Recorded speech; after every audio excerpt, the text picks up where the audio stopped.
Eu tenho feito uma reflexão a respeito desta questão da segurança jurídica no direito comercial, porque ela é de suma importância para a economia brasileira, né? A gente vive numa economia globalizada, né? Todos os países hoje, não existem fronteiras nacionais, Nós então vivemos numa economia globalizada, vale dizer, o empresário, ele tem o mundo todo para fazer o seu investimento. O brasileiro pode investir em qualquer lugar do mundo, assim também o costarriquenho, o francês, o chinês. Onde é que ele vai aportar o dinheiro dele? Onde é que ele vai fazer o investimento dele, né? Se fôssemos nós que tivéssemos tomado essa decisão, né? Onde haja condições de ganhar mais dinheiro, né? E aí nós vamos ter dois grandes cenários, né? De um lado, um empresário mais conservador, que vai se interessar em ganhar dinheiro. Para ele ganhar mais dinheiro é procurar ambientes de negócio com segurança jurídica. Ele é conservador, ele se conforma também em não ganhar muito dinheiro, ele quer alguma coisa estável, segura, que ele possa fazer os cálculos dele, antecipar quanto que ele vai ganhar, desempenhar lá a atividade dele. Este empresário vai procurar ambientes de negócio com segurança jurídica. Mas nós temos um outro tipo de empresário também, que são chamados de risk takers, ou risk makers, até mais arrojados ainda, né? São empresários que estão atrás de grandes retornos. Todo mundo sabe, né?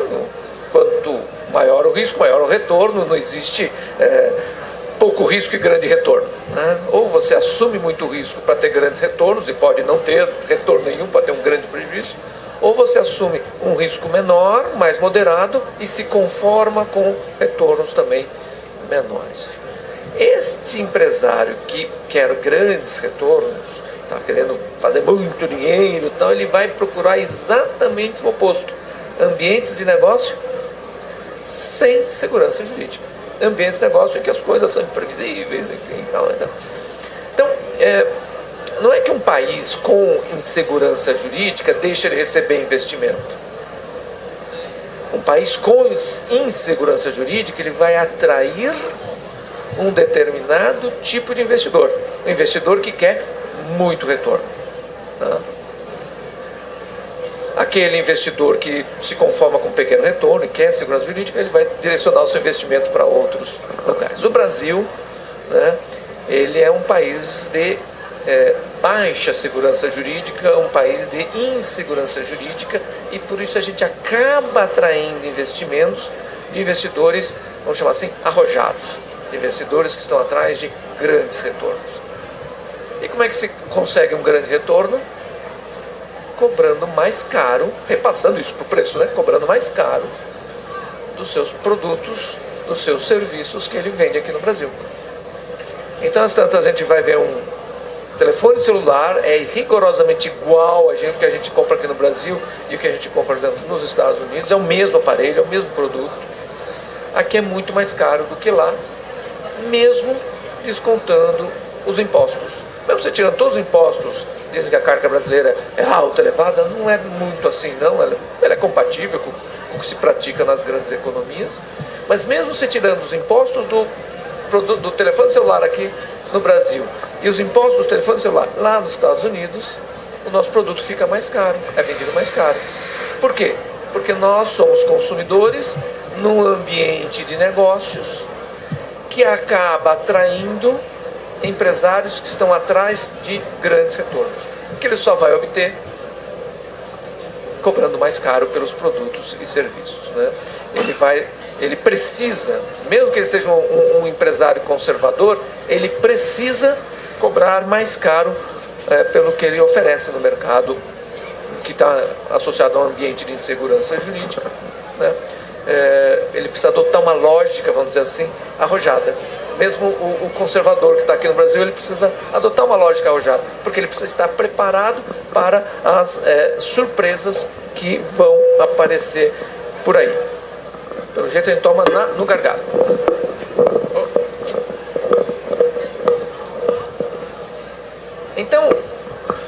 última análise, a melhoria da segurança jurídica num país interessa a nós consumidores, a nós trabalhadores. Não interessa tanto ao empresário. Porque o empresário, se ele é um empresário brasileiro e não está satisfeito com a segurança jurídica aqui, ele investe em outro país. Ele não vai ter dificuldade em investir em outro país. Apertará botões, dará cliques no seu computador e isso fará com que ele invista em outro país sem dificuldade nenhuma. Quem não pode consumir em qualquer lugar do mundo somos nós, consumidores. Temos que consumir aqui no mercado brasileiro. Quem não pode, assim, vou trabalhar em qualquer lugar do mundo, somos nós, trabalhadores brasileiros. Né? Então, a pauta da melhoria do ambiente de negócios no Brasil, a pauta do aumento da segurança jurídica no Brasil, é uma pauta que interessa aos consumidores, aos trabalhadores, muito mais que aos empresários. Eu até diria que para uma parcela dos empresários brasileiros não interessa a melhoria do ambiente de negócios, o aumento da segurança jurídica, porque isso vai trazer mais competição, isso vai trazer outras empresas para competir aqui. E a nossa economia é muito fechada, né? Temos poucos bancos, temos poucos fornecedores enfim, combustíveis, de transporte aéreo, de telefonia, né? Cada vez, apesar das tentativas de se criar competição no setor, o setor está cada vez mais concentrado. A nossa economia é uma economia muito fechada e isso nos prejudica. No que diz respeito ao direito comercial, também existe a necessidade, né? Porque a segurança jurídica, o problema da segurança jurídica diz respeito a qualquer área, tributário, trabalhista, né? O empresário brasileiro, o que ele pode esperar da Justiça do Trabalho, né? Surge uma nova lei dizendo pode isso, e aí o juiz vai falar, não vou aplicar porque não vou aplicar, é contra princípio.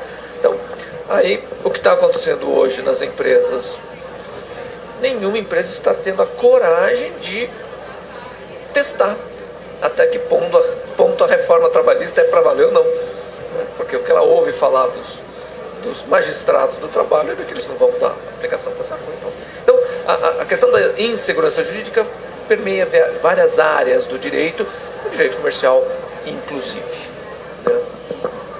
No direito comercial, essa questão ganha alguns contornos próprios, né? Que estão relacionados esses contornos com a questão do risco, da alocação de riscos. Né? O empresário, ele na verdade, não existe empresa sem risco, né? Todo empresário assume riscos, maiores riscos, menores riscos, depende do perfil dele, se ele é mais conservador, mais arrojado. Né?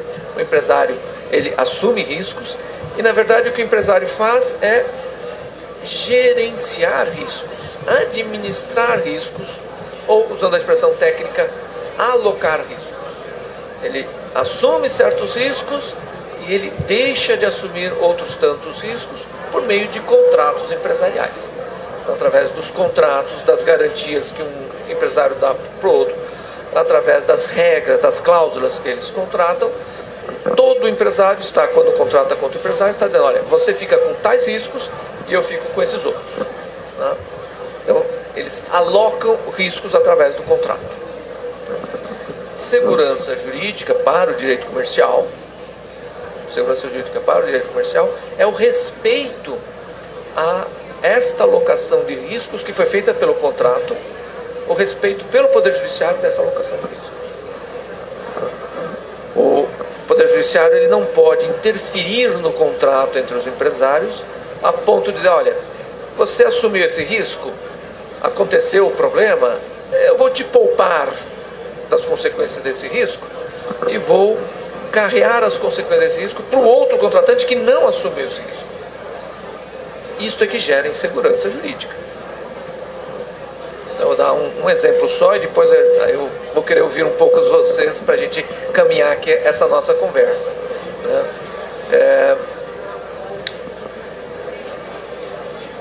Existe contrato, enfim, que é muito praticado no agronegócio, né, em que o produtor rural vende a sua safra na plantação.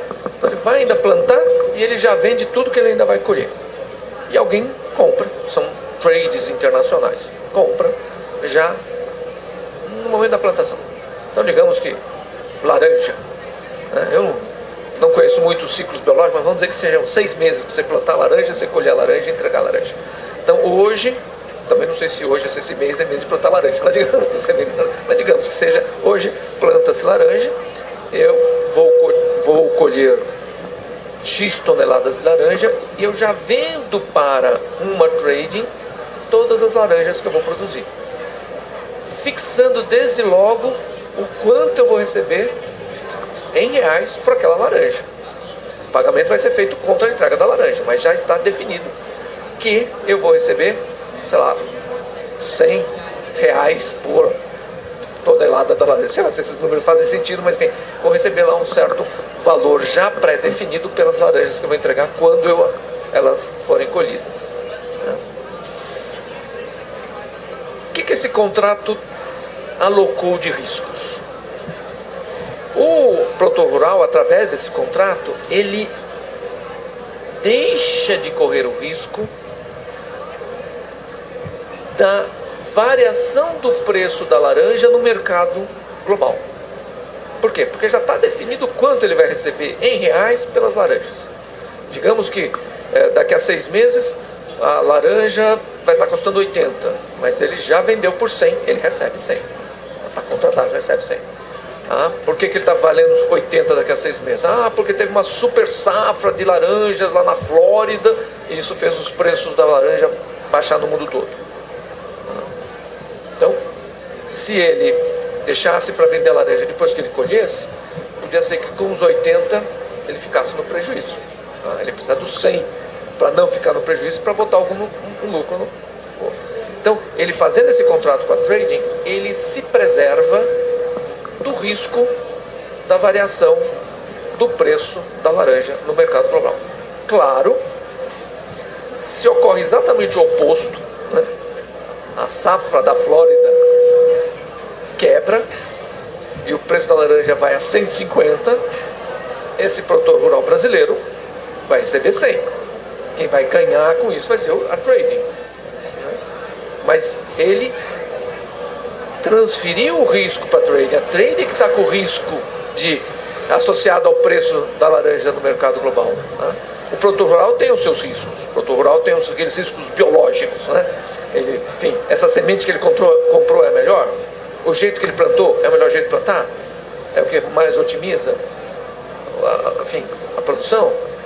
Que época que é boa para plantar? Que época que é boa para... Deu uma geada, perde a produção. Então, esses riscos o produtor rural assumiu. Agora, o risco de perder dinheiro por causa da variação do preço da laranja no mercado global, esse risco ele não corre. Esse risco ele transferiu para trading. Pois bem, imagine, isso já aconteceu, não estou falando de coisas teóricas, isso já aconteceu muitas vezes, infelizmente, aqui no Brasil. Vamos supor o cenário em que realmente a laranja, quando chega o momento da entrega da laranja, quando ocorre a colheita, o preço da laranja está acima daquele contratado há 6 meses atrás. As trading são empresas internacionais, globais, ligadas a instituições financeiras, né? Então o produtor rural vai para o juiz lá da cidadezinha dele e fala: excelência, estão querendo me explorar, o banco está querendo ficar com lucro, deixa eu devolver os 100, enfim, deixa eu pagar a indenização do quanto seria o descumprimento do contrato, a multa contratual, mas deixa eu vender essa laranja por 150.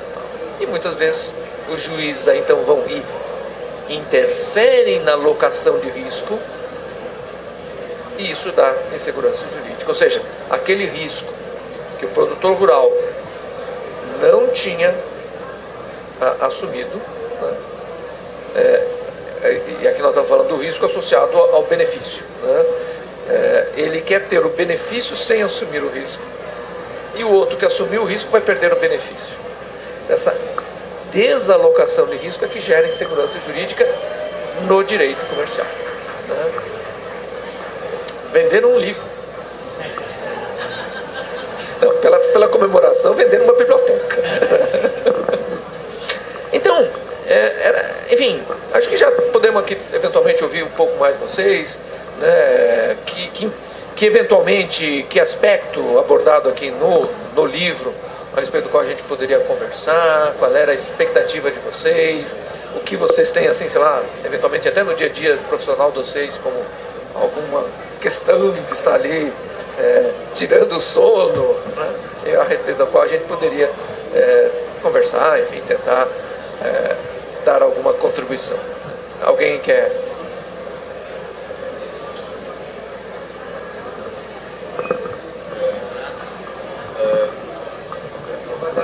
Bom, não, tá bacana. Vira para cá. Mas, professor, eu não sei qual assim, a sua atuação mais específica, a dimensão dela, lógico, eu sei que é muito grande, mas eu não sei as partes específicas. Mas, digamos assim, o senhor tem visto algum resultado, digamos assim, positivo, digamos, mais alentador dos setores, digamos assim, organizados da reforma agrária, por exemplo, do que chamam de reforma agrária, que para mim não é, mas enfim, dessas intervenções feitas e tal, o senhor tem tido alguma coisa em termos de ciência, por ouvir dizer, por estudar, enfim, e se isso tem, qual é o resultado disso? Tem sido alguma coisa alentadora, positiva? Obrigado. Obrigado pela questão. A ideia de reforma agrária, retomando assim, historicamente, é mudar um modelo de produção rural, né? Então, ou seja, pequenas propriedades em que a próprio agricultor e a própria família dele faz a produção daquilo, enfim, do que ele planta ali, feijão, laranja, o que seja, né? E isso seria a base da economia. É o que a gente encontra, por exemplo, na Europa. Na Europa você vai viajar lá, está tudo retalhado, tudo pequenas propriedades, né? E são propriedades só com plantação, né? Você não vê nenhuma casa ali, nenhuma fazenda, não, porque o produtor ali e a família moram numa cidade perto, né? E vão lá quando precisam, tem algumas outras atividades, né?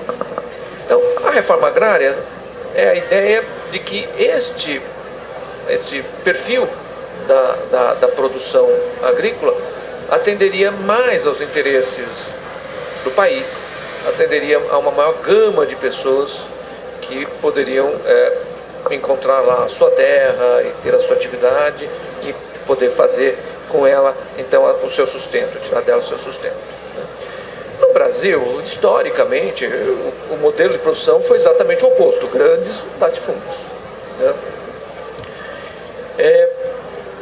Para fazer a transição de um modelo para o outro, né, convivência, modelos, são necessárias duas coisas. Primeiro, terras improdutivas, de um lado, e segundo, do outro lado, eu vou usar a expressão camponês, produtor rural, pessoa que, enfim, entende da terra, sabe plantar, sabe qual é a época que planta, como colhe, como faz, ele tem esse conhecimento.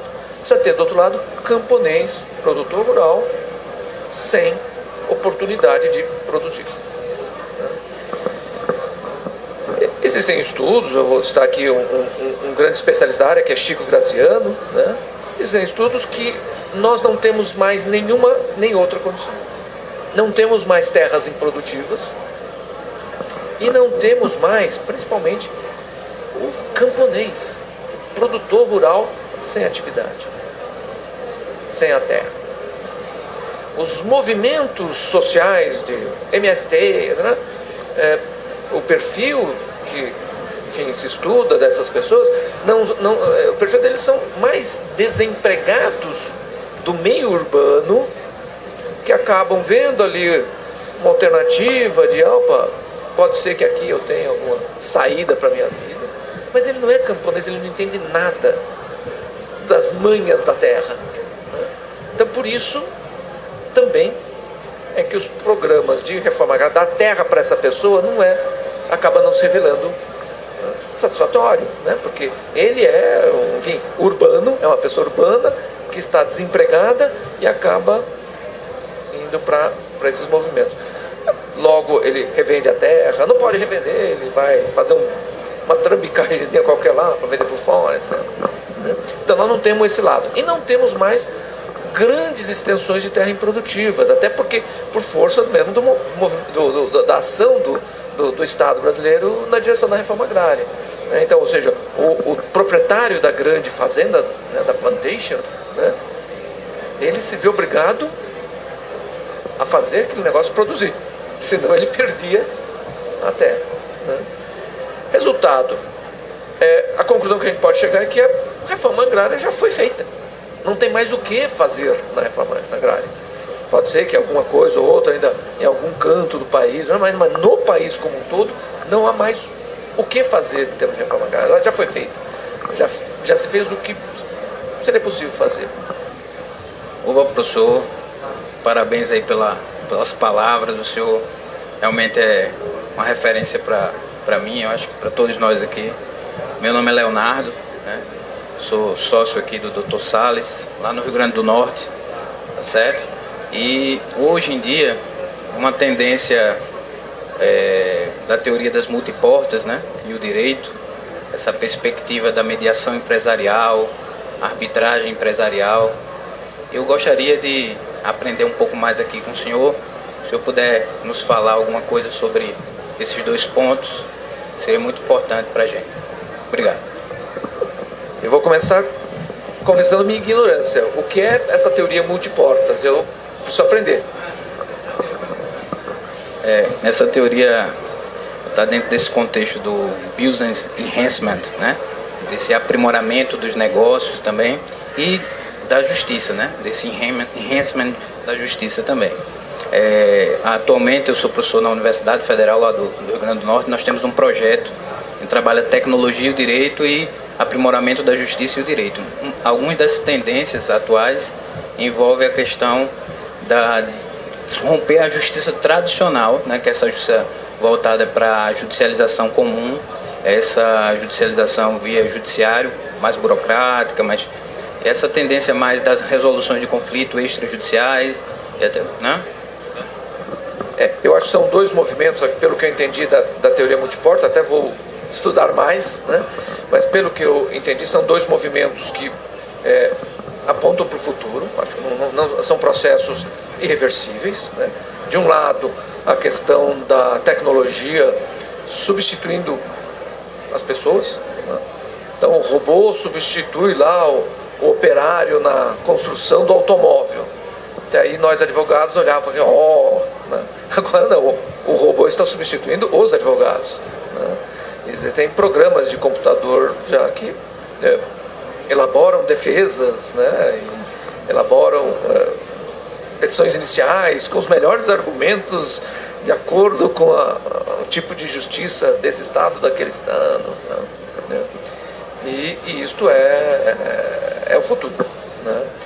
Isto faz com que nós, profissionais da área, precisemos nos reinventar se quisermos ter, enfim, alguma utilidade. Assim como o operário que está lá, que vê chegar o robô e falar, bom, quando o robô vier tomar meu lugar aqui, o que eu vou fazer ao ser demitido?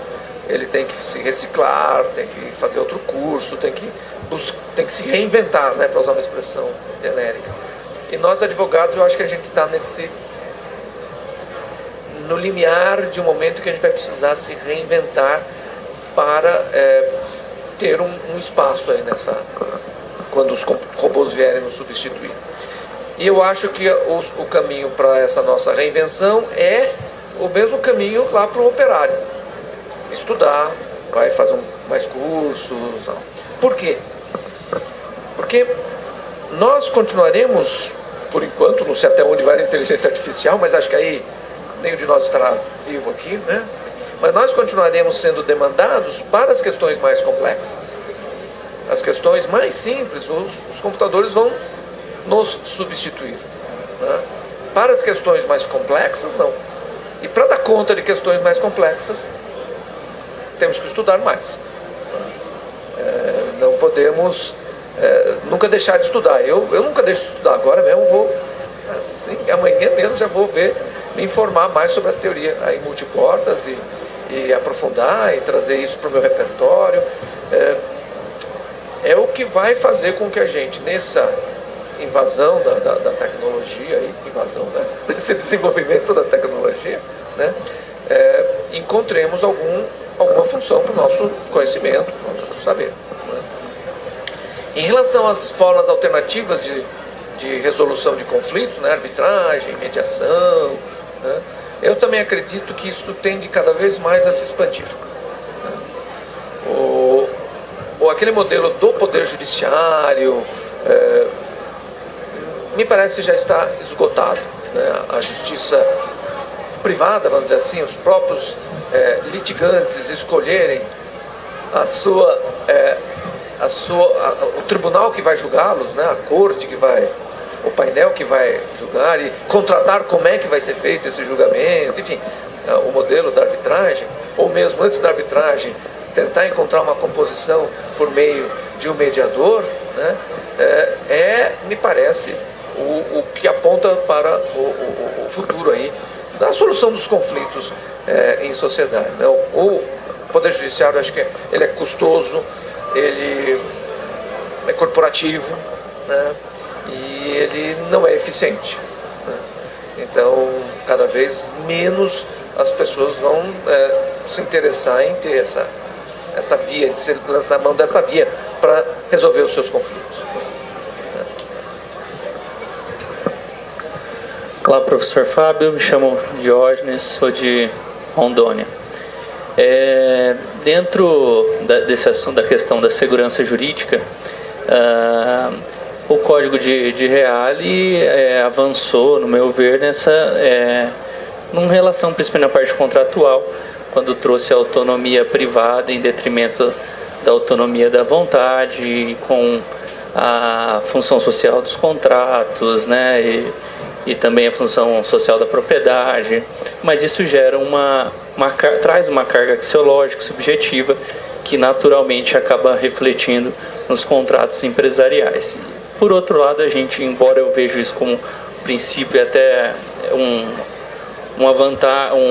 benefício, né, até para quem busca o ideal de justiça, trazer mecanismos de se concretizar isso, mas eu também trabalho no direito empresarial e gera uma série de inseguranças no dia a dia, né, até na parte consultiva com os nossos clientes. Como que o doutor, como cientista jurídico que poderia apontar algumas saídas para a gente restabelecer ou trazer uma segurança dentro desse contexto? Se o doutor também entende que houve um avanço trazendo esses valores, né, na interpretação dos contratos, como que o doutor acha que poderia resgatar ou trazer essa segurança? Diógenes, eu gostei muito da sua colocação, da questão que você trouxe aqui para a nossa conversa. Isto que foi mencionado como, enfim, se eu concordaria que foi um avanço no Código Civil, né, eu daria uma resposta um pouco diferente, não que eu acho que seja um retrocesso. Eu diria que é o seguinte, era um passo que tinha que ser dado, né? Porque a complexidade da vida da gente, no direito de família, no direito societário, no direito de trabalho, a complexidade da vida aumentou muito, né? Ela vem aumentando, mas ela deu assim, uma exponenciada, né? Aumentou muito. De forma que você não consegue mais resolver os conflitos com regras específicas para as diversas situações, como vinha sendo desde a positivação no século XVIII, XIX. Então, cada vez mais nós precisamos ter um direito fundado em princípios. E no direito, e o direito civil, então, vem com cláusulas abertas, que são os instrumentos muito próximos dos princípios, a boa-fé, a função social. E aqui, vocês podem ver, o manual veio nessa edição com esse adjetivo aqui, novo, né? E o que tem de novo no novo manual? É exatamente a questão dos princípios. Eu trouxe para o direito comercial, né, essa perspectiva que eu já identifico no direito do trabalho, no direito do consumidor, no direito tributário, no direito administrativo, e algumas já a tendência já tem décadas, né? Mas que no direito comercial não, ele estava um pouco alheio a esse movimento, né? Esse movimento, digamos assim, de fundamentação principiológica, de usar os princípios para direcionar as soluções dos conflitos de interesses, né? Então, se vocês derem uma olhada aqui no índice, eu introduzi uma introdução, né? O novo direito comercial brasileiro. E vocês vão ver que os tópicos que estão aqui são princípios e regras, em que a gente discute um pouco qual é a diferença entre princípios e regras, a argumentação por princípios, que resgata muito do que você, Jorge, estava falando, enfim, isso você chamou de evolução, eu chamo de... Não, a gente tem que fazer isso, porque a vida ficou complexa, tá? Então o direito, para ele continuar dando respostas a essa vida complexa, ele precisa ficar mais complexo também, e aí na direção de operar mais com princípios. E cito aqui 4 princípios que têm aplicação em todo o direito comercial: a livre iniciativa, a livre concorrência, a função social da empresa. São 3 princípios, na verdade. E depois, se vocês forem me acompanharem aqui, claro, ao longo de todo o trabalho, sempre que pertinente, faça uma argumentação principiológica. Mas se formos aqui, por exemplo, direito societário, capítulo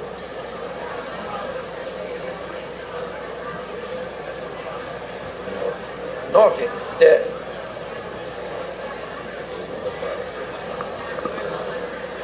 tem os princípios do direito societário.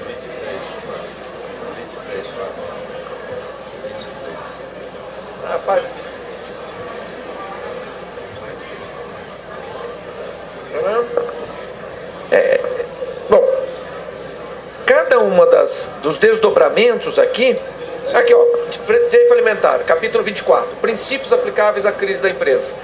Então, eu inicio com a discussão principiológica. No capítulo 16, princípios do direito cambiário, inicio também o direito cambiário com a questão dos princípios.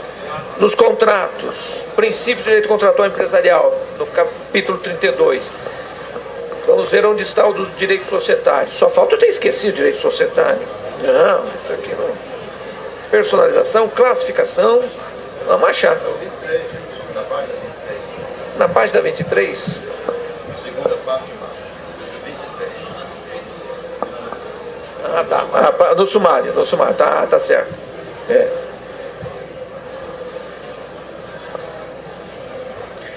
Mas está em algum lugar aí.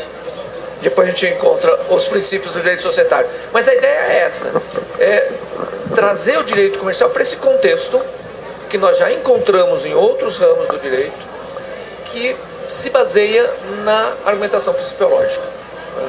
O direito comercial está atrasado nesse processo. Então hoje, sempre que a gente tem uma discussão de direito do trabalho, de direito do consumidor, direito civil, administrativo, tributário, aos princípios se dá uma centralidade muito grande.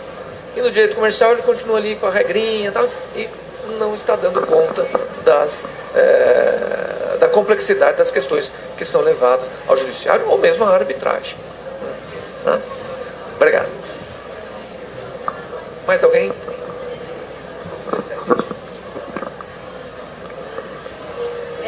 Boa tarde. É o seguinte, professor, em relação a um outro aspecto que a gente não foi abordado na conversa, sobre governança corporativa, que já é uma realidade para todas as SAs de capital que tem ações na Bolsa, e que a gente já sabe que a governança, ela agrega valor e proporciona uma longevidade para a empresa. Então, eu queria saber, em relação às pequenas e médias empresas, se a gente também pode levar essa realidade para as empresas para proporcionar tanto o investimento, crescimento e uma certa longevidade para as empresas. Isabela, a sua questão é muito pertinente, eu até vou dizer, é a questão fundamental hoje da governança corporativa, né? A governança corporativa, só para organizar minha resposta aqui, né? A governança corporativa é um movimento, né, que nasce, segundo alguns autores, na Inglaterra, segundo outros autores, nos Estados Unidos, depende de qual referência histórica se toma como nascimento da governança corporativa, porque nos Estados Unidos houve uma iniciativa de alguns advogados para falar das boas práticas e tal, mas essa foi a primeira iniciativa, alguma documentação, algum seminário, mas o primeiro local em que houve realmente uma normatização foi na Inglaterra, na City Londrina, né, no relatório de Canterbury, né. Então, aí, dependendo de qual referência você toma, você diz que começou aqui e começou ali. Depois isso foi, claro, pelos seus méritos, pelos seus fundamentos, foi se expandindo pelo resto do mundo. Aqui no Brasil nós temos um marco muito importante de crescimento da governança corporativa, que foi a reforma da Lei das Sociedades Anônimas de 2003, a Lei 10.303, que trouxe para a lei das SAs preceitos da governança corporativa, que são, podemos dizer isso, enfim, se a gente tivesse que lembrar um conceito que definiria a governança corporativa, acho que o conceito seria: precisamos definir, separar gestão e propriedade da empresa. Então, o dono da empresa não pode gerir a empresa como se fosse o dono da empresa. Ele vai ter direito ao resultado, ele é dono da empresa, vai ter direito aos dividendos, mas a gestão da empresa tem que ser independente em relação à propriedade, né? Este conceito básico é, inclusive, que a gente encontrou hoje nas sociedades anônimas, né? Esse conceito básico, ele vai se expandindo para outras empresas, né? E hoje eu diria o seguinte: primeiro, né, a sociedade anônima, já há algum tempo, se ela vai num banco pegar empréstimo, o banco vai querer saber se tem governança corporativa, a propriedade e a gestão estão devidamente separados, porque se não tiver devidamente separados, vai custar mais caro. Não é que eu vou deixar de emprestar dinheiro para você, mas eu quero mais garantias, né? Esta lógica aplicada às sociedades anônimas passa a ser aplicado para as outras empresas também. Primeiro para as limitadas de grande porte, para as limitadas de médio porte, e claro, mais para frente, não vejo por que não, isso também chegará às pequenas empresas, às microempresas, não?